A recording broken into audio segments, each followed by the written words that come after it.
L'homme ne vivra pas de pain seulement, mais de toute parole qui sort de la bouche de Dieu. Voici votre moment de méditation quotidienne.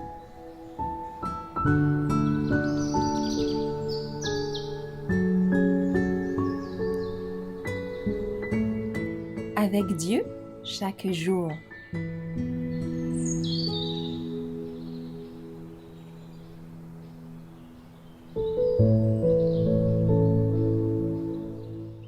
Victorieux par la vérité, le 23 novembre.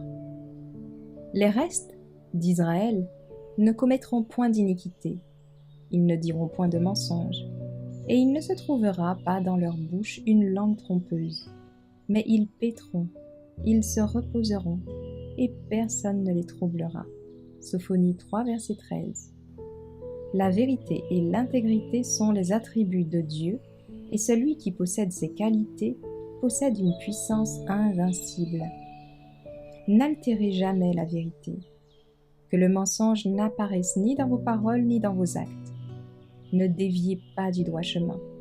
N'admettez même pas la plus légère tergiversation. Le Seigneur éprouve le plus profond mépris de toute tromperie. Le sévère châtiment infligé à Ananias et Saphira le démontre. Les lèvres menteuses lui en sont en abomination. Il déclare que, dans la cité sainte, il n'entrera rien de souillé ni personne qui se livre à l'abomination et au mensonge. Que l'amour de la vérité ait en nous des racines profondes, qu'il ne fasse qu'un avec notre vie. Jouer avec la vérité, dissimuler pour arriver à des fins égoïstes, c'est vouloir le naufrage de la foi. Tenez donc ferme, dit le saint Paul. Ayez à vos reins la vérité pour ceinture. Celui qui ne dit pas la vérité vend son âme à vil prix. Ces mensonges peuvent lui paraître utiles pour les besoins immédiats.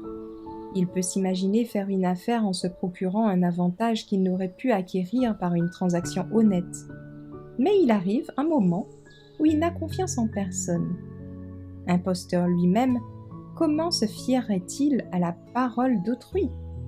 Nul ne peut se vanter de professer la vérité, car tant qu'on n'a pas remporté la victoire, on ne sait pas en quoi consiste cette vérité.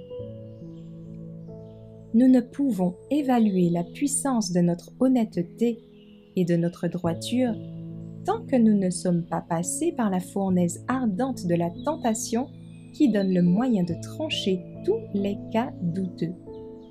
Lorsqu'on est rempli de l'amour qui procède de Dieu, on ne permet pas à l'orgueil et à la malhonnêteté de trouver place dans sa vie. Celui qui est né de nouveau, de l'Esprit, révèle le Christ dans sa vie de chaque jour. Il agit avec droiture. Son œuvre est exempte de ruse, de fausseté, de fourberie. Les bons fruits que porte sa vie témoignent de la condition de son cœur.